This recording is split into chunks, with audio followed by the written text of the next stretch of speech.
If we didn't win, I think this could have very well ended up in a third world war, and that would not have been a good situation. What was your second question? And my second question. When world leaders get together, people expect them to talk nicely, plan well, and choose their words carefully. On February 28, 2025, former U.S. President Donald Trump met with Ukrainian President Volodymyr Zelensky in the Oval Office, and all those hopes vanished in front of a live global audience. What was supposed to be a normal talk about military help and diplomatic ties became a heated argument that shocked everyone. The country is now treated fairly. Biden didn't do that.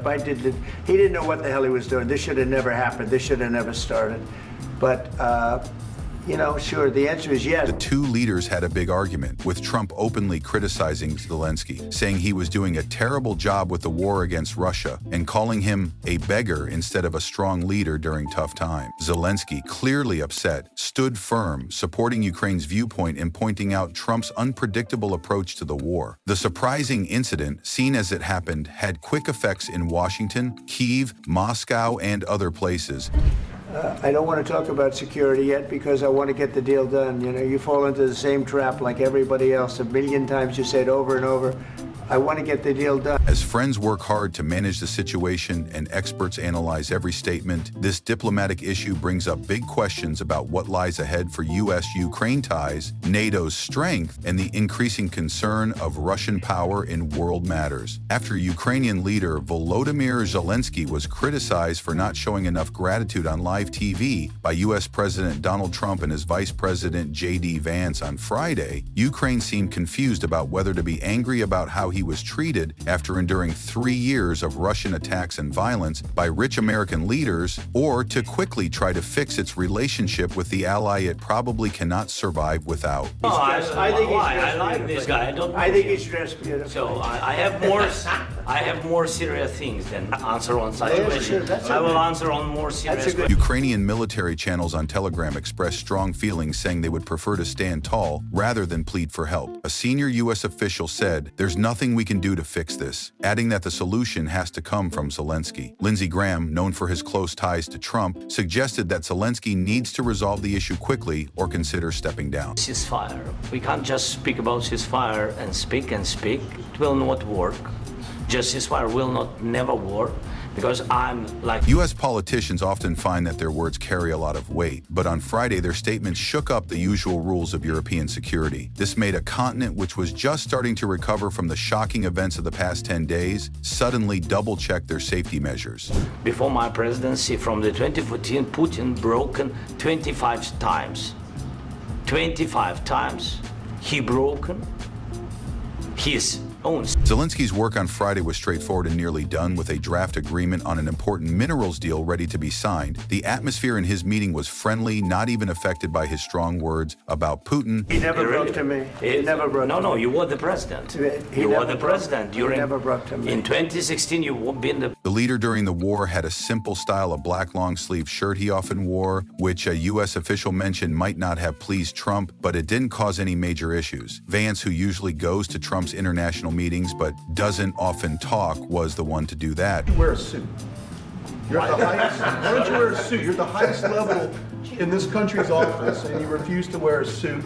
Just want to see if you own a suit? False information is often something that only those with advantages can afford. You need the simple things in life, like electricity, food, and water, to have the chance to spread or believe false ideas. When Zelensky faced a talk about Russian diplomacy from a vice president, which since 2014 has mostly pushed Moscow's military aims in Ukraine, he responded. He gave it a shot. That's why we will never accept just ceasefire. It will not work without security. When Trump later said he had no cards, Zelensky answered, "I am not playing cards." Ukrainians are not just playing games, they are facing a serious situation with many losing their lives, though not at the exaggerated numbers Trump mentions. Still, the loss is tragic, with hundreds dying each week, and they also desire peace. This is the big divide between the groups in the Oval Office. On one side, a nation where the realities of war hit close to home, affecting family and friends who won't return, and homes that will remain lost. On the other hand, America's right side feels upset because its help given to beat a longtime enemy without any loss of American life hasn't been met with enough appreciation. There is no such country, such nation, such language, and such life, like Ukrainian. No, he really doesn't respect all the Ukrainians, and he wants to destroy us. You don't seem very grateful. And that's not a nice thing, Trump said, as if the loss of tens of thousands of Ukrainian lives wasn't a way to show appreciation. Zelensky later mentioned in a chat with Fox News that he didn't think he needed to say sorry to Trump, but he believed the relationship could be fixed. Trump and Vance have never been in a war like this before, but they still feel sickened by it. It looks like they thought Zelensky, who has experienced the terrible effects of war for 3 years, needed someone to explain to him about the peace that anyone who has witnessed war would long for. I'm aligned with anybody. I'm aligned with the United States of America and for the good of the world. I'm aligned with the world, and I want to get this thing over with. You see the hatred he's got for Putin. It's very tough for me to make a deal with that kind of... What happens next? Zelensky has likely faced the most important moment of his presidency. He has to either magically fix this gap, find a way to get by without America, or let someone else take a shot. The last one might be the simplest. However, stepping down from power, as Moscow wants, could lead to problems on the front lines, creating confusion in politics, and questioning the legitimacy of the government in Kiev, where parliamentary processes or imperfect wartime elections might struggle to find a clear successor. Well, 2014? Yeah. So I was, he killed, I was not here. Yeah, but That's exactly but- right. Yes, but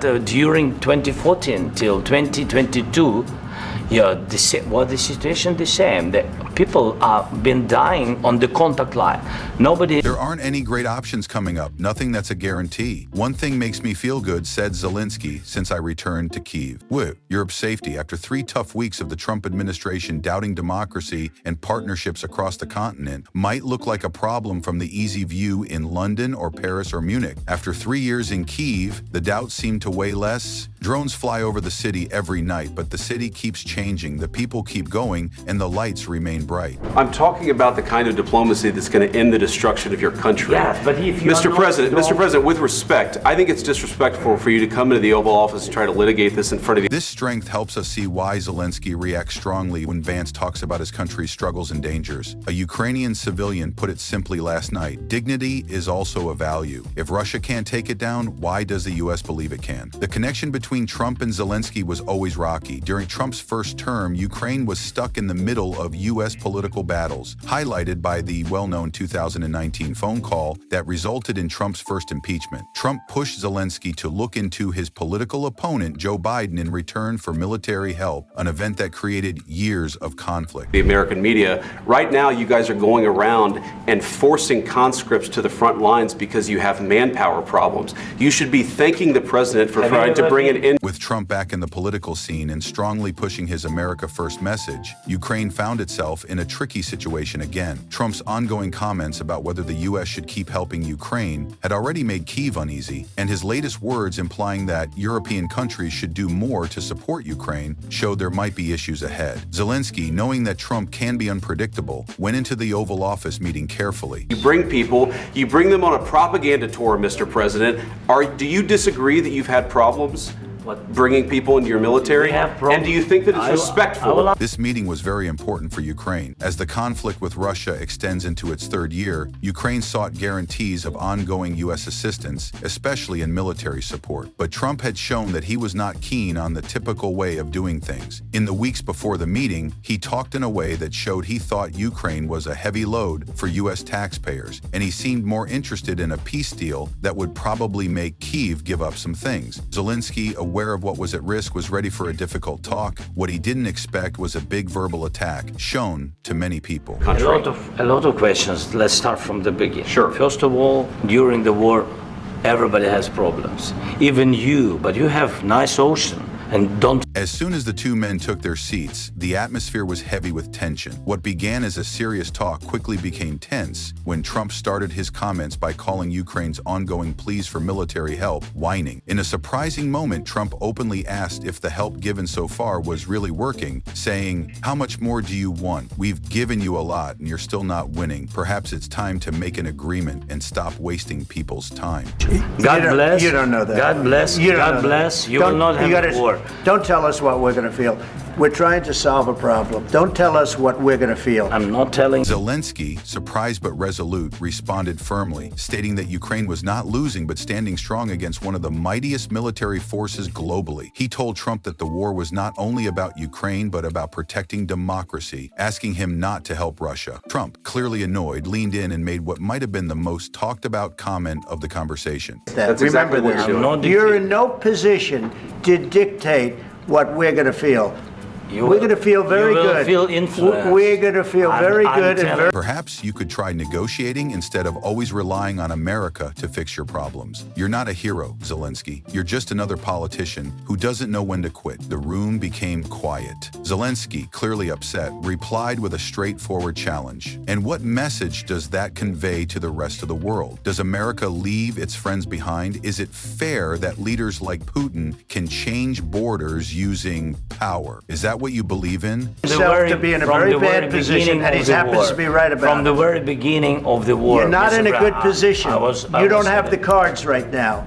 With us, you start having. At this moment, Vice President J.D. Vance, sitting beside Trump, stepped in to back his boss, saying that the American people are fed up with paying for a war that seems never ending. This made tensions worse, with Zelensky responding that U.S. support had helped Ukraine fight back against Russia, and that stopping aid now would go against democratic values. As soon as the meeting was over, the consequences were clear. News channels kept showing the heated discussion over and over. Political experts rushed to understand what it meant, and social media buzzed with conversation. Playing cards. Right now, you don't. I'm very You're playing serious, cards. Mr. President. You're I'm playing very cards. serious. You're gambling I'm with the president lives in of war. millions of people. You think- You're gambling with World War III. What do you think? In Washington, Trump's friends spoke highly of him for being tough, describing it as a needed wake-up call for Ukraine. Senator Josh Hawley described the clash as a long overdue moment of honesty, while Tucker Carlson stated on his show that Zelensky just got a wake-up call from the real world. But some were really scared. Democrats and some Republicans criticized Trump's management of the situation, cautioning that it could encourage Russia. Senate Majority Leader Chuck Schumer described the meeting as a big diplomatic mistake, while former Vice President Mike Pence cautioned that Trump's way of doing things could upset NATO. What you're doing is very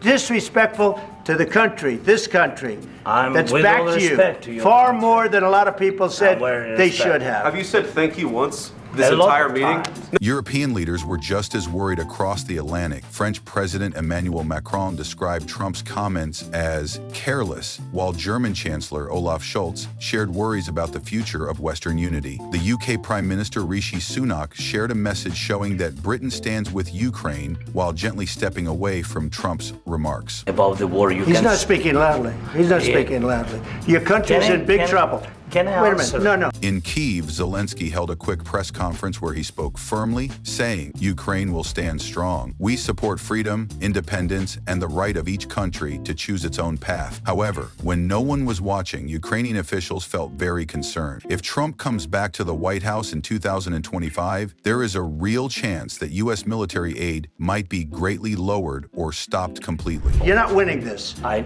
You have a damn good chance of we are coming out staying, okay because of Mr. us. President, we are staying in our country, staying strong from the very beginning of the war. We've been Moscow, as expected, celebrated the clash. Russian state media showed the Oval Office video many times, presenting it as evidence that Ukraine was losing help from the West. Kremlin spokesperson Dmitry Peskov casually noted that Trump had simply stated the obvious. This was a great opportunity for Vladimir Putin to spread his message. The picture of a split West, with one of Ukraine's main supporters openly criticizing its leaders, fit right into Russia's story that Ukraine was a struggling country supported by unaware Western leaders. Experts caution that this might lead Russia to ramp up its military actions, noticing a lack of strength in U.S. support. The consequences of this diplomatic disaster are not finished yet. The connection between the U.S. and Ukraine is now unclear, and a lot relies on how this event affects the political scene in the future. If Trump comes back to power, Ukraine might have to deal with a tough situation, an America that may not support its fight as much as before. cabinet. You and haven't not been only allowed. in this We cabinet. gave you, through I this said thank stupid you. president, $350 billion.